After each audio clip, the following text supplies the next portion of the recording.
Kita mulai. Bismillahirrahmanirrahim. Assalamualaikum warahmatullahi wabarakatuh. Bihamdillahi wassalatu wassalamu ala rasulillah wa ala alihi wa sahbihi wa mawalah wa la hawla wa la quwata illa billahi wa ba'du. Alhamdulillah, segala puja dan puji hanya milik Allah subhanahu wa ta'ala. Salawat dan juga salam kita hadiahkan kepada Rasul kita Nabi besar Muhammad sallallahu alaihi wa ala alihi wasallam. Biasa kita mengkaji tafsir pendek dalam surah Juz Amma. Tapi malam ini kita akan mengkaji satu ayat dalam surah Al-Hujurat ayat 12. Allah subhanahu wa ta'ala berfirman, A'udzu billahi minasyaitonir rajim. Bismillahirrahmanirrahim. Wa la yaghtab ba'dukum ba'dha. Ayuhibbu ahadukum an ya'kula lahma akhihi maitan fakarihtumu wattaqullaha innallaha tawwabur rahim. Dan janganlah sebagian kalian menggibah sebagian yang lainnya.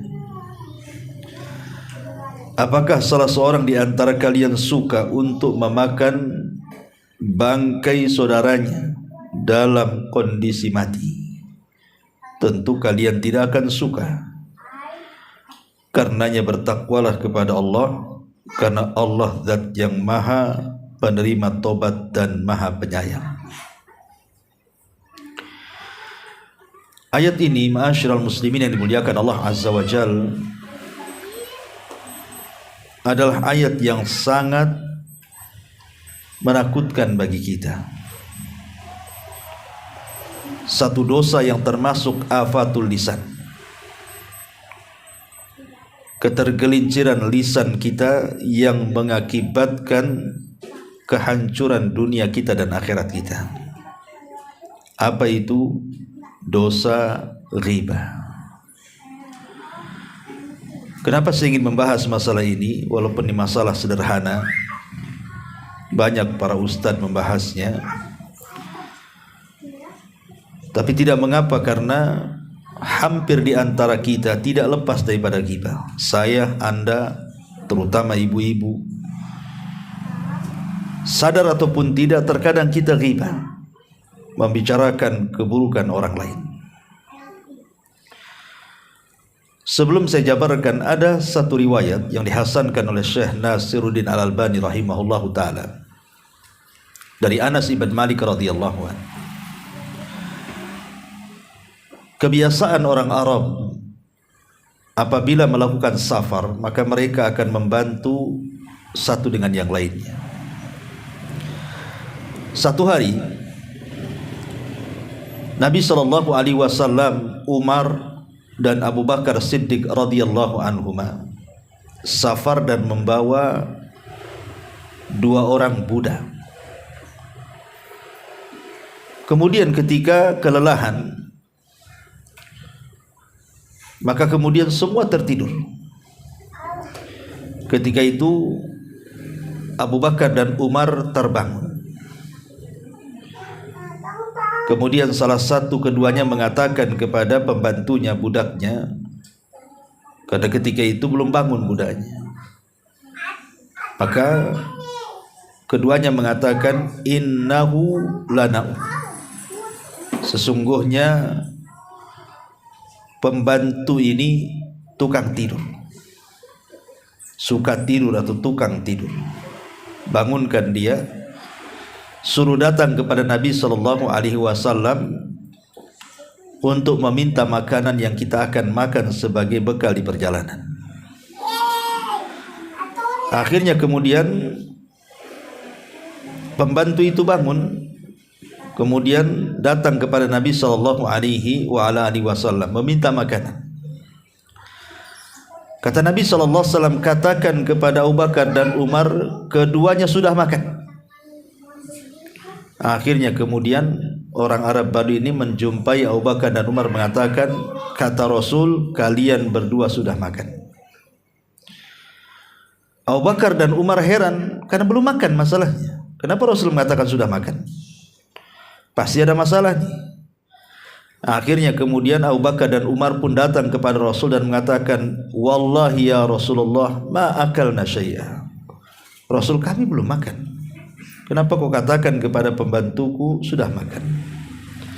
Kata Rasul, bahkan kalian sudah makan. Maka keduanya mengatakan bersumpah, wallahi ma akalna ya Rasulullah, demi Allah kami belum makan. Maka Rasulullah SAW mengatakan, bahkan kalian sudah memakan bangkai saudara kalian. Maka Abu Bakar mengatakan, kalau baru sadar dia, dan mengatakan, ya Rasul, kalau begitu maafkan kami. Kata Rasul, tidak, bahkan kalian berdua harus minta maaf kepada pembantu kalian. Bayangkan hanya ucapan keduanya kepada pembantunya, si tukang tidur, sudah dianggap ghibah. Kenapa? Karena dia tidur, tidak tahu. Kalau hanya ucapan si tukang tidur dan orangnya sedang tidur, dan memang dia tukang tidur, Nabi SAW marah kepada keduanya dan mengatakan, mintalah ampun kepada budak kalian, karena kalian sudah menggibahnya dan kalian memakan bangkainya. Bagaimana hari ini yang majlis-majlis kita ini kadang-kadang dipenuhi dengan ghibah, terutama majlis mama. Ghibah saja itu, dari awal majlis sampai akhir majlis. Seolah-olah ghibah itulah temanya. Ma'asyiral muslimin yang dimuliakan Allah Azza wa Jalla, ada seorang syekh bercerita. Jadi ada jenazah seorang wanita meninggal. Kemudian disuruhlah salah seorang untuk memandikan jenazah wanita itu. Tentu ya sesama perempuan kan itu. Tiba-tiba kemudian ketika dia memandikan jenazah itu, keluar bau busuk dan lidahnya keluar sampai ke dagunya. Dan tidak bisa dimasukkan lidahnya. Sudah bau, lidahnya keluar lagi sampai ke dagunya. Kemudian dilaporkan kepada sang alim yang hadir di situ. Apa yang harus dilakukan dengan lidahnya ini? Dimasukkan ke mulutnya tak bisa. Akhirnya kemudian Syekh berusaha bertanya, kok bisa? Sewaktu dia hidup lidahnya tidak seperti itu. Rupanya orang-orang di sekitar mengatakan, karena wanita itu ma'ruf, ratunya ghibah katanya. Terkadang Allah Subhanahu wa taala perlihatkan bagaimana azab di dunia. Orang yang ghibah saat kematiannya seperti itu. Naudzubillah. Makanya ibu jangan jadi ratu ghibah. Ya. Nanti lidahnya keluar saat mati pula. Ma'asyiral muslimin wal muslimat rahimani wa rahimakumullah. Bahkan satu hari Nabi sallallahu alaihi wasallam pernah bermimpi. Dalam mimpinya dijelaskan oleh Ibnu Abbas radhiyallahu anhuma, marra Nabi sallallahu alaihi wasallam, Nabi sallallahu alaihi wasallam kemudian lewat kepada sebuah kaum yang sedang diazab. Bagaimana azabnya? Azabnya bahwa orang itu memiliki kuku-kuku panjang dari tembaga. Kemudian mencakar-cakar wajahnya sampai terkelupas daging dari tulangnya. Menakutkan dan mengerikan. Kemudian Nabi SAW mengatakan, mahadhan, kepada Jibril, siapa orang ini? Kenapa dia diazab seperti itu? Maka Nabi SAW mengatakan, itulah orang yang ketika di dunia suka menggibah. Maka itulah azabnya, mereka mencakar-cakar muka-muka mereka sehingga terkelupas daging dari tulangnya. Dari sini kita tahu bahwa ghibah ini bukan perkara ringan, bahkan termasuk daripada dosa-dosa besar. Terkadang kalau kita melihat ada tetangga yang membunuh dengan cara sadis, memutilasi, kita mencaci maki orang itu. Sadis sekali dia, jahat sekali dia, bengis sekali dia. Tapi ketika mungkin istri antum sedang menggibah orang lain, antum diam saja. Bukankah dosa ghibah dengan membunuh sama saja? Sama-sama dosa besar. Makanya Imam Zahabi rahimahullah dalam kitabnya Al-Kabair memasukkan ghibah itu termasuk minal kabair, dosa besar. Apa bedanya? Itu dosa besar. Dosa besar yang kadang-kadang kita tidak tahu itu dosa besar. Dosa yang tidak sadar orang sedang melakukan dosa besar itu ya ghibah itu. Ghibah itu tidak mesti dengan ucapan. Ghibah itu bisa dengan rumus, dengan isyarat, walaupun tidak ngomong. Kalau dalam rangka merendahkan orang lain, seperti yang terjadi kepada Aisyah Ummul Mukminin radhiyallahu anha. Dia cemburu dengan Safiyah madunya, karena Safiyah itu cantik, masalahnya pendek. Aisyah merasa tinggi. Kemudian dia mengisyaratkan dengan tangannya, ya Rasul, hasbuka an Safiyata kada wa kada. Rasul, cukuplah Safiyah begini-begini. Hanya mengisyaratkan tangannya, Safiyah itu pendek, aku tinggi loh. Tapi tidak ngomong, hanya mengisyaratkan dengan tangannya. Tapi Nabi SAW menganggap itu ghibah dan mengatakan kepada Aisyah radhiyallahu anha, ya Aish, laqad qulti kalimatan law mujizat bihal bahru lamazazathu. Wahai Aisyah, engkau sudah mengucapkan satu kalimat yang kalau satu kalimat itu dilempar kepada seluruh air lautan, niscaya akan mencemari seluruh air lautan. Padahal satu kota Batam, kalau seandainya melempar sampah ke lautan, belum tentu satu lautan itu tercemari. Ya mungkin laut sekitar Batam saja yang tercemari.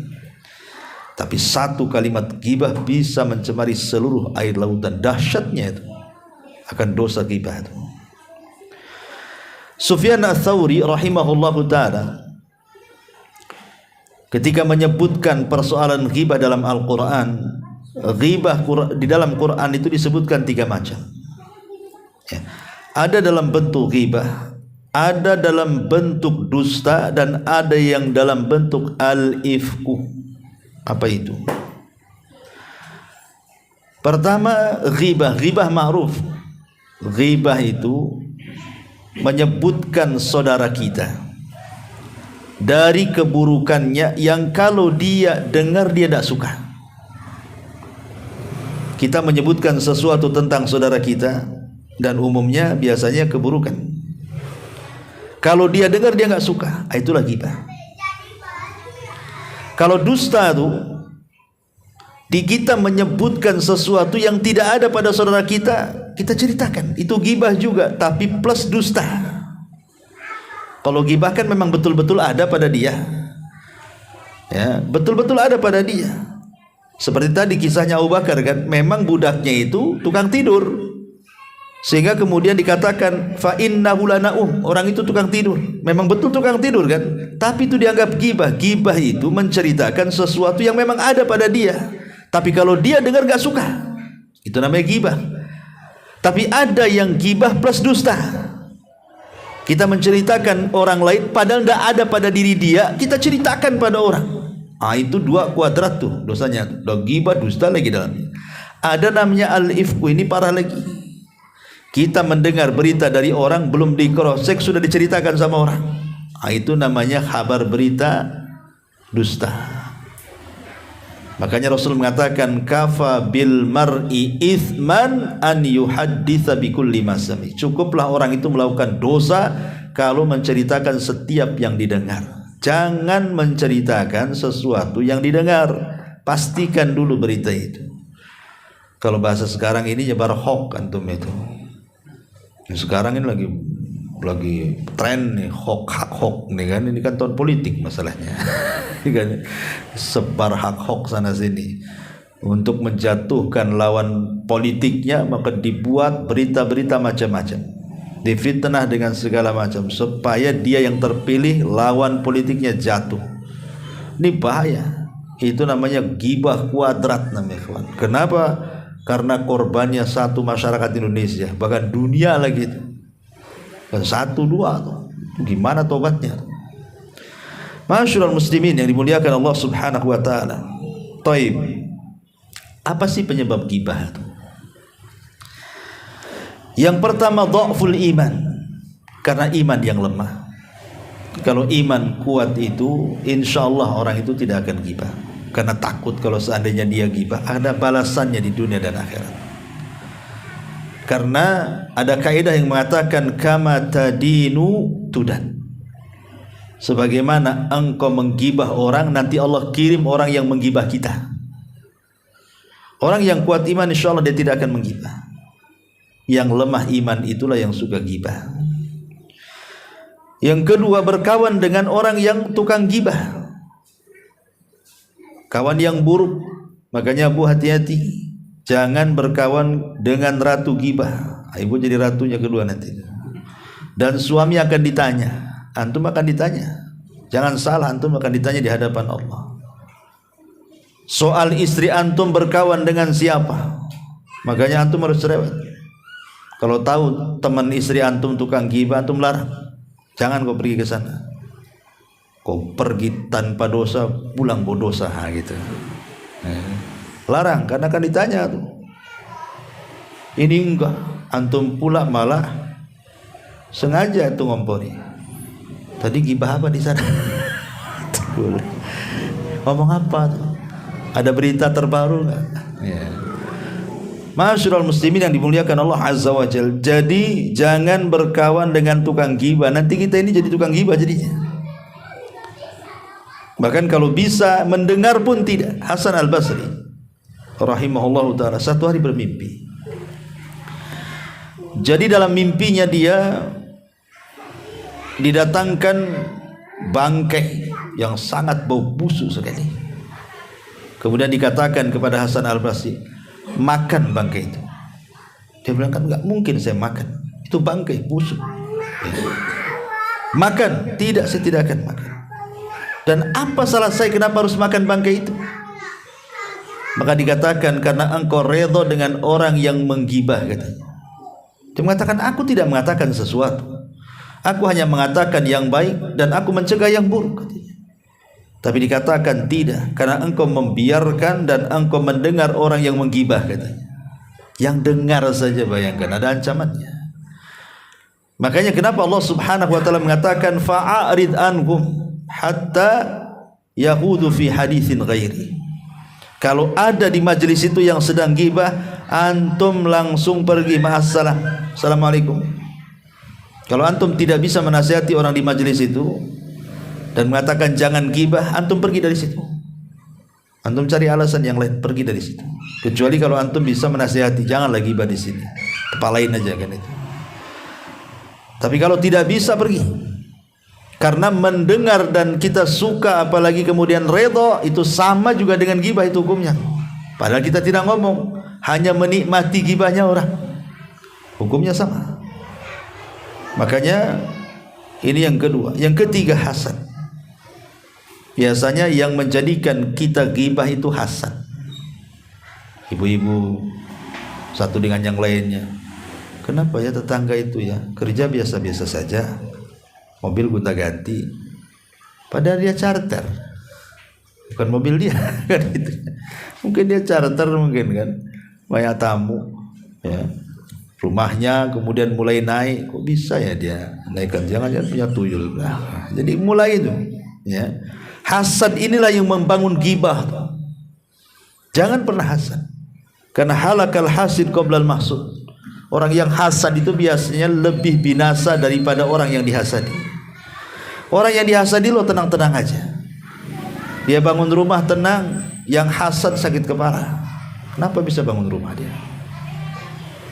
Orang yang dihasadi itu lo tenang-tenang saja, rumahnya dinaikkan jadi 2 lantai. Orang yang hasad pening kepala, naik tensi, dia naik rumah ini naik tensi. Orang gibah tuh. Terakhir apa? dia punya beli kendaraan setruk pula dia. Coba bayangkan. Makanya ini hindari hasad, karena hasad ini yang membangun ghibah. Harusnya kita katakan kalau saudara kita, tetangga kita ini mampu membangun rumah, mampu membeli kendaraan, mampu membeli perabotan yang mewah, kita katakan alhamdulillah, Allah telah memberikan rezeki kepada tetangga saya. Ya Allah, berikan rezeki yang jauh lebih baik daripada dia. Harusnya begitu. Ya. Jangan malah kemudian bercita-cita menghilangkan nikmat orang. Kemudian yang ketiga, terlampau cinta dunia, akhirnya ghibah. Kita punya usaha karena cinta dengan dunia, tidak percaya takdir. Tiba-tiba sebelahnya buka toko, sama pula jualannya, laris pula dia, kita tak laris. Mulai lo ghibah kita. Jangan-jangan pakai ini, jangan-jangan dukun Banyuwangi. Kok Banyuwangi pula? Jangan-jangan begini, jangan-jangan begitu. Ya. Jadi kadang-kadang kemudian gara-gara hirsud ala dunia ini, semangat dunia, ketika dia collab orang lain maju, wah mulai itu macam-macam di otak dia itu. Kemudian yang kelima, al-faragh, waktu luang yang tidak dimanfaatkan. Mungkin lagi antum libur minggu yang kerja di PT gitu ya. Harusnya waktu libur kumpul dengan keluarga, ambil ya manfaat apa kan itu ya, jalan ke sana kemari. Ini enggak, malah ketemu kawannya gibah sana, gibah sini, gibahin bosnya, gibahin kawan kerjanya, dan begitu seterusnya. Maka inilah 5 sebab kenapa sampai terjadi ghibah. Ma'asyiral muslimin yang dimuliakan Allah Azza wa Jalla, ghibah ini ada ukubahnya, ada balasannya. Tidak di dunia, di akhirat. Atau boleh jadi di dunia ada azabnya, di akhirat dia dapat juga azabnya. Adapun ukubatun fid dunya, orang yang tukang ghibah ini akan diberikan hukuman di dunia. Allah akan tanamkan ketidaksukaan manusia kepada dia. Ah, malas saya sama dia, kenapa? Suka jelek-jelekin orang. Kan ada kan? Aduh, datang lagi dia. Kenapa? Kacau nih kalau datang nih. Dunia persilatan habislah digasak dia. Ini kalau ada orang nggak suka kan? Tidak semua orang suka. Ya. Kemudian juga azab di dunia ini terkadang orang yang suka ghibah itu, ikhwatu fiddin, nanti akan didatangkan orang yang ghibah sama dia. Dia tidak sadar saja dia sedang asik menggibahi orang. Rupanya dia sedang digibahi orang, lebih dahsyat gibahnya orang kepada dia dibandingkan dia menggibahi orang lain. Karena seperti itu hukuman orang zalim. Ghibah kan bagian zalim, ikhwan, kezaliman. Allah Subhanahu wa taala berfirman dalam surah An-Nur ayat 19, innal ladzina yuhibbuna an tashi'al fahishatu fil ladzina amanu lahum adzabun alim fid dunya wal akhirah. Sesungguhnya orang-orang yang suka menyebar keburukan terhadap orang-orang yang beriman di tengah-tengah manusia, maka akan datang azab bagi mereka yang pedih di dunia dan azab yang pedih bagi mereka di akhirat. Bahkan Nabi SAW satu hari berkumpul dengan para sahabatnya, tiba-tiba tercium bau busuk, bau sekali. Tidak ada bangkai, ya nggak ada kotoran, pokoknya nggak ada, tiba-tiba bau muncul gitu saja, dicium oleh Rasul. Sahabat bingung, ini bau apa nih? Bau busuk sekali. Jadi Nabi SAW bertanya kepada para sahabat, tahukah kamu ini ro'iyah, ini bau apa nih? Sahabat karena tidak ada bangkai, kalau ada bangkai tentu ngomong, ada bangkai di sana Rasul. Oh, ada kotoran di sana wahai Rasul. Ini nggak ada yang menyebabkan munculnya bau busuk. Sahabat bertanya, Rasul mengatakan bau-bau apa ini? Sahabat mengatakan Allah dan Rasul yang tahu. Maka Rasul mengatakan ini adalah bau busuk yang Allah tampakkan dari orang-orang yang suka ghibah. Saya bayangkan, orang yang suka ghibah itu dimunculkan baunya oleh Allah Azza wa Jalla. Padahal tidak ada dosa yang punya ada bau kan. Kalau setiap dosa ada bau, ikhwan, nggak ada orang duduk di samping orang, karena kita berbuat dosa semua. Tapi khusus dosa ghibah Allah Subhanahu wa taala munculkan baunya tuh. Kan ngeri. Ya. Maka salah satu penyelamat ghibah itu, kata Jabir bin Abdullah radhiyallahu anhu, lisan, tahan lisan. Kata Abdullah bin Mas'ud radhiyallahu anhuma, tidak ada sesuatu yang harus lebih dipenjarakan dari anggota dari dosanya, ya. Adapun di akhirat sudah jelas, ghibah ini merontokkan semua kebaikan kita. Ingat hadis muflis, hadis yang bangkrut pada hari kiamat tuh. Dia datang kepada Allah membawa pahala solat, pahala puasa, pahala zakat, semua pahala dia borong. Tapi satu sisi dia gibai orang, dia menghina orang, mencaci maki orang, memfitnah orang, membunuh orang, mengambil harta orang, dan begitu seterusnya. Akhirnya dihadapkanlah di kantor itu. Tunggu dulu, enak aja kau masuk surga. Dulu kau gibai saya kan, mana pahalamu? Akhirnya dikasih pahalanya. Artinya orang yang tukang gibah itu dia sedang membagi-bagikan pahala. Karena hakikatnya orang yang menggibah itu sedang mentransfer pahala dia kepada orang lain. Makanya Imam Syafi'i mengatakan, kalau memang harus antum melakukan gibah, gibahlah orang tua antum, biar orang tua antum masuk surga. Jadi kebaikan gibah, gibahi orang tua sajalah, biar pahala kita ditransfer ke orang tua. Ya, tapi gibah itu tidak boleh, karena pahala kita akan hancur di hadapan Allah Azza wa Jalla. Bahkan satu hari Rasul lewat di kuburan. Tiba-tiba Rasul mendengar ada dua kuburan yang sedang menjerit-jerit. Sahabat gak dengar, ini khusus Nabi. Mampu diperdengarkan Allah, ada dua sahabat yang sedang diadab dalam kuburannya. Maka Rasul mengambil pelepah kurma, kemudian dibeset jadi dua dan ditancapkan di dua kuburan itu. Kata Rasul, mudah-mudahan meringankan azab keduanya selama belum kering. Kemudian Rasul mengatakan, tahukah kamu dosa keduanya apa? Katanya. Sahabat mengatakan, Allah dan Rasulnya yang tahu. Kata Rasul, ini yang satu, ini kalau kencing gak pernah cebok tuh. Itu paling banyak tuh anak-anak muda. Udah kebelet kencing di jalan, warwer langsung sleting, tutup, pergi. Nggak ada. Kalau di pinggir jalan atau bisa istijmar, ya, atau ada tisu lah kan gitu ya, ambil tisu kalau memang nggak ada apa-apa. Kemudian yang kedua, adapun yang satunya, karena ini tukang gibah nih, dalam riwayat tukang adu domba. Ya, lihat, menjadikan di dunia sengsara, di kuburan diazab, di akhirat pula jelas-jelas dia habis kebaikannya. Kan ngeri nih orang gibah ini. Hampir di tiga tempat dia mendapatkan azab, di dunia, di kubur, dan di akhirat. Belum lagi di neraka nanti. Ya. Jadi dosa ghibah ini ngeri sampai Allah mengatakan wailun likulli humazati lumazah. Bayangkan diancam dengan wail. Wail itu kan satu lembah dalam jahanam yang sangat dalam, yang sangat busuk, yang sangat mengerikan, dan nanah dan darah masuk ke lembah itu.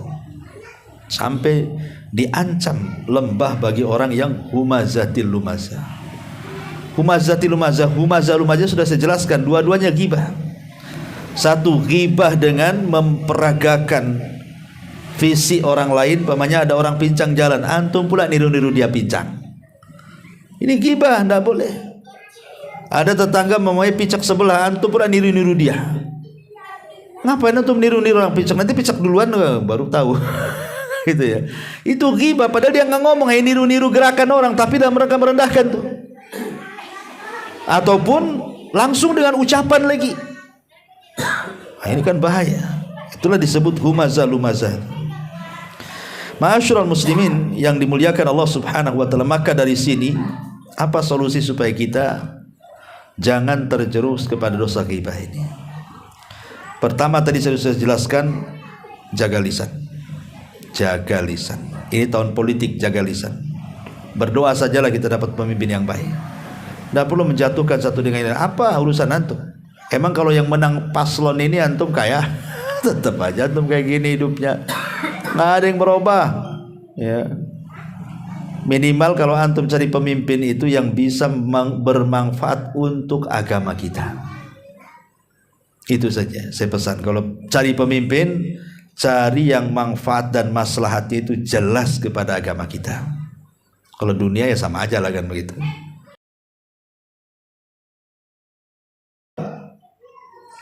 Kata para ulama, berusaha untuk at-taubatan nasuha. Taubat dengan betul-betul taubat. Cara taubat dengan betul-betul taubat apa? Datang kepada orang yang antum gibahi, minta maaf. Tapi kalau seandainya orang yang digibahi itu kalau kita terus terang kemudian dia akan mendatangkan keburukan kepada kita, ulama mengatakan tidak perlu. Jadi mamanya kalau orangnya berakal nih, yang kita gibah berakal orangnya. Kalau kita datang insya Allah dia maafkan. Datang, minta maaf. Tapi ada tipe-tipe orang gak berakal kan? Ya kita sudah salah memang, tapi orang yang digibah itu kadang-kadang gak terima. Akhirnya gara-gara kita terus terang dia menggibahi dia, akhirnya dia emosi, akhirnya memutus silaturahim dengan kita. Tak mau negor dengan kita, akhirnya pindah rumah pula kan gitu kan. Kan madaratnya lebih besar tuh. Kalau memang dengan seperti itu kita mau minta maaf, tapi madaratnya akan lebih besar daripada gibah kita, maka cukup antum beristighfar, mintakan ampun dosa-dosa saudara kita. Kita beristighfar dan kita minta dosa dia juga diampuni. Yang kedua, yang tadinya kita memburuk-burukan dia, kita ngomong baik tentang dia. Ya citranya itu dipulihkan. Dulu kita merontokkan citranya, kita bangkitkan. Ya, jadi sebutkan kebaikan dia terus. Terus minta kepada Allah Azza wa Jalla. Tapi kalau dia memang orang berakal, terus datang. Minta maafnya, minta maafnya, minta maafnya. Harus bagaimana lagi saya sudah minta maaf sama antum, kok antum gak memaafkan. Besoknya lagi datang lagi sampai dia memaafkan. Kalau yang berakal kan itu. Kalau enggak ya tadi saya katakan tidak usah. Takutnya kemudian kalau kita terus terang malah pula dia malah menghajar kita. Ya. Jadi ini yang kedua, taubatan nasuha. Kemudian yang ketiga, perbanyak istighfar. Lisan kita banyak istighfar untuk menggantikan berapa banyak kita melakukan gibah, maka sebanyak pula itu antum istighfar. Karena Rasul mengatakan wa'at bi'is sayyi'atal hasanata tamhuha. Ikutilah perbuatan burukmu dengan kebaikan. Kalau kita gibah 1 jam, istighfar 1 jam. Gibah dari pagi sampai sore, istighfar dari pagi sampai sore. Imbangi itu istighfar dengan gibahnya. Ya. Kemudian juga kalau bisa an yatadzakkar uqubatal ghibah wan namimah indallahi azza wajalla. Cobalah sebelum kita ini gibah itu, ingatlah bahwa gibah itu tadi mendatangkan kesengsaraan dunia, kuburan, akhirat, neraka, supaya tidak jadi. Ya, enggak jadi gibah. Kalau sudah ingat dosa, ingat ancaman kan, mikir dia 2 kali. Kemudian juga hindari jangan lama-lama berkumpul dengan manusia, seperlunya saja. Kalau memang urusan kita sudah selesai, sudah pulang. Ibu nih ada undangan arisan, sudah dikocok siapa pemenangnya, sudahlah balik. Ya, ngapain pula lama-lama di situ? Awalnya ngocok-ngocok itu kan, nomor terakhir ngocok-ngocok tetangganya. Nah, mulai itu dikocok-kocok tetangganya. Ini kan mulai gibah tuh. Ya. Kadang-kadang ibu ini mungkin kalau laki-laki jarang ya gibahnya lebih parah laki-laki sih. Cuman maksudnya yang banyak gibah itu perempuan yang aneh emang. Dia selalu komentar. Ini ada orang jalan nih. Kita kan biasa saja lewat orang jalan kan. Ada orang jalan depan kita nggak kenal atau apa. Mungkin laki-laki itu nggak peduli. Jalan kayak apa nggak peduli. Tapi kalau ibu-ibu itu peduli tuh. Peduli mereka. Udah jalan. Apa dia jalan kayak gitu? Terserah dia lah jalan dia kayak gitu. Kenapa kurang dikomentari? Kan gibah tuh. Kok orang itu aneh rambutnya? Lah ngapain pula komentar rambut orang? Gak cocok lah. Kenapa kok bajunya hitam pula? Udah hitam pula bajunya katanya. Enggak nampak lah katanya. Janganlah Bu. Jadi jangan suka komentar orang jalan. Biarkan orang jalan itu. Nanti ibu kalau jalan dikomentari orang kan gak suka juga. Jadi kadang-kadang gibah ini sesuatu yang tidak sadar kita. Padahal kita sedang melakukan dosa besar itu. Awalnya duduk-duduk tak punya dosa, komentari orang jadi punya dosa jadinya. Loh kalau seandainya kita kenal orang yang komentari itu, bisa kita datang ke rumahnya.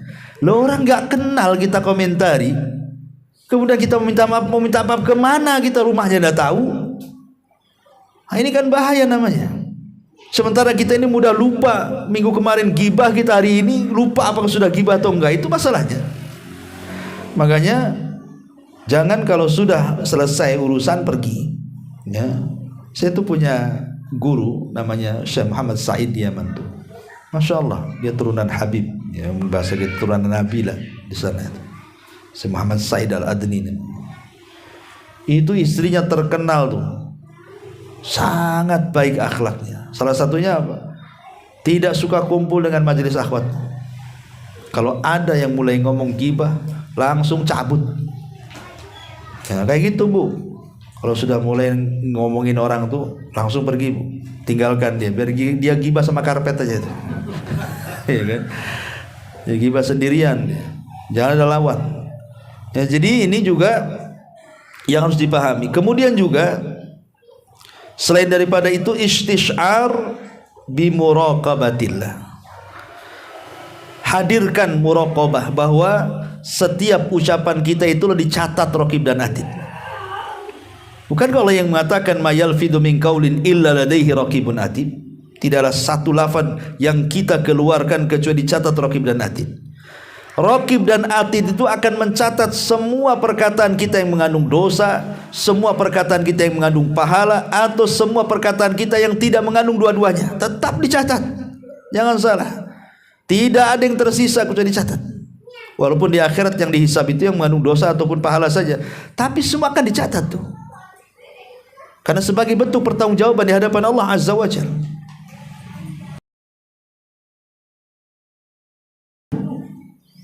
Itu saja dicatat.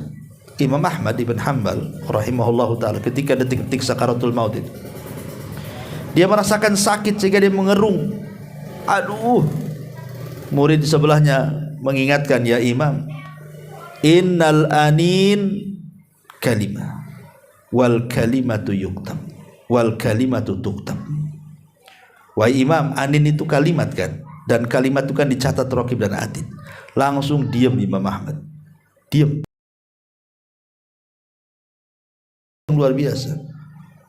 Takut kalau erungan dia itu dicatat, dan itu bagian daripada tidak menerima takdir Allah.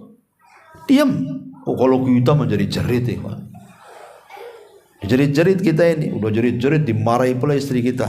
Gak becus kau ngerawat aku. Gitu. Allah pula disalah-salahkan. Ya, kenapa aku aja yang sakit? Kenapa tetangga sehat-sehat saja? Harusnya bersyukurlah kalau sakit, karena sakit itu kan menggugurkan dosa kan. Jangan tetangga itu dibiarkan sehat itu banyak dosanya.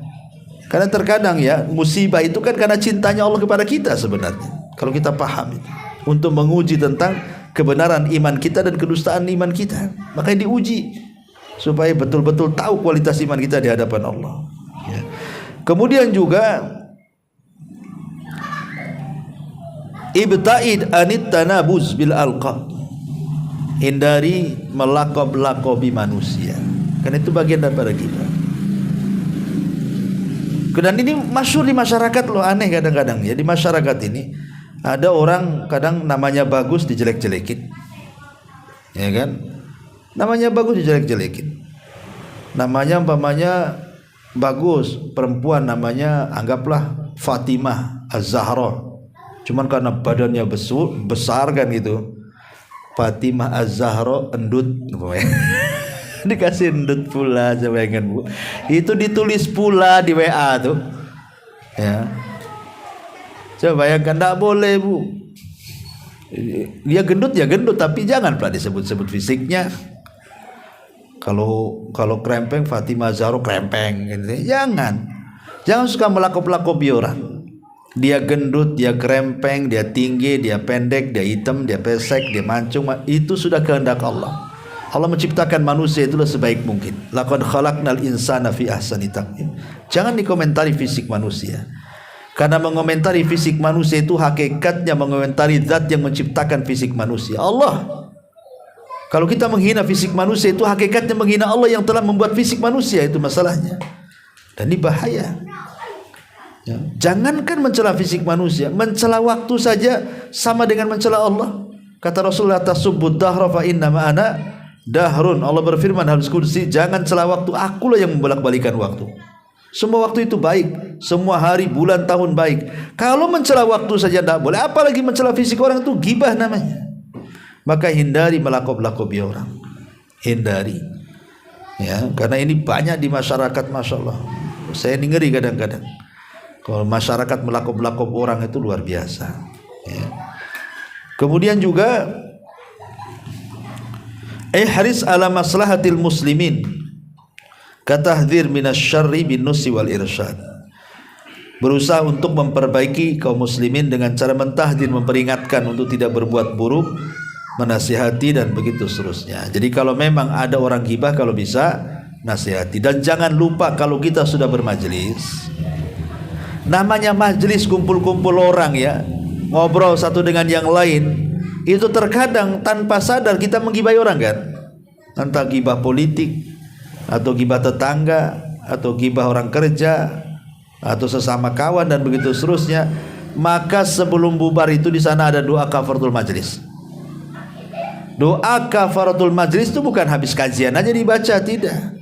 Pokoknya antum kumpul-kumpul di mana saja, berdua, bertiga, berempat, atau kumpul peguyuban, entah paguyuban siapa kumpul gitu kan. Kalau di Batam kan banyak tuh paguyuban Padang, paguyuban Palembang, paguyuban apa ya kan, Jawa. Kadang-kadang kumpul kawan-kawannya gibah sana sini. Sebelum pulang itu doa kafaratul majlis, subhanakallahumma bihamdika asyhadu an la ilaha illa anta astaghfiruka wa atubu ilaik. Karena disebut doa kafarah itu supaya mengkafarohi dosa kita di situ, supaya kita datang ke majelis itu tidak bawa dosa, pulang pula tak bawa dosa. Minimalnya jangan bawa dosa lah, jangan datang tak bawa dosa, pulang bawa dosa. Jadi penting juga kafaratul majelis itu. Adapun pengobatan secara serius adalah pertama bertakwa, takut kepada Allah. Yang kedua, jangan sibukkan mengurus aib orang, sibukkan aib diri sendiri. Kadang aneh kita ini, kita lu banyak aibnya, sibuk pula aib orang dibongkar-bongkar. Ikhwan, Allah subhanahu wa ta'ala memuliakan kita itu karena Allah nutup aib kita loh. Kalau aib kita sampai terbongkar, habis kita. Lah salah satu membongkar aib sendiri adalah ketika kita membongkar aib orang tuh. Karena Allah yang mengatakan man satara musliman satarahullahu yaumal qiyamah. Ataupun Allah Rasul mengatakan la tattabi'u aurata akhi wa man yattabi aurata akhi yattabi'u auratahu walau kana fi baitihi, kata Rasul. Jangan suka mencongkel-congkel aib saudaranya. Nanti Allah congkel aib walaupun dalam rumah. Makanya hati-hati. Kemudian muhasabatun nafsi, berusaha muhasabah, introspeksi ya. Sudah terlampau banyak dosa, janganlah ditambah lagi dosa. Dosa banyak, gibah lagi banyak lagi dosa. Kemudian mudawamatu dzikrillah, daripada kita gibah perbanyak zikir saja, itu jelas pahalanya. Kemudian yang kelima luzumul bait. Sudahlah kalau bagi mama itu jangan banyak bergaul dengan orang. Ya, tinggal aja di rumah. Kalau memang harus keluar, harus ngobrol, harus apa, kalau mendesak-desak saja. Kalau enggak di rumah sajalah. Ya, di rumah, karena kalau sudah banyak bergaul sementara iman kurang, kemudian pula kawan-kawannya buruk, udahlah. Itu sudah turnamen gibah lah di situ. Ya. Ma'asyiral muslimat yang dimuliakan Allah Azza wa Jalla. Tetapi yang terakhir yang ingin saya bahas adalah boleh seseorang itu ghibah tapi dalam beberapa kondisi saja. Pertama, ya, boleh seseorang ghibah itu kalau kita didolimi. Antum didolimi, maka boleh antum menceritakan, saya Ustaz, saya didolimi si A, jelek sekali dia itu, kenapa dia melakukan ini itu. Kan sama aja menceritakan buruknya orang kan. Tapi antum menceritakan karena antum merasa didolimi, terpaksa harus mencurhat sama orang. Yang kedua yang dibolehkan ghibah itu adalah ketika mencegah kemungkaran ataupun mencegah maksiat orang. Pokoknya saya ngomong, gimana ya kita ngomong PRT lah, ini sebelah ini tukang mabuk. Kan ngomong dia tukang mabuk kan menjelek-jelekin dia kan. Tapi mungkin dia tukang mabuk dan itu kemungkaran. Boleh dalam rangka mencegah maksiat.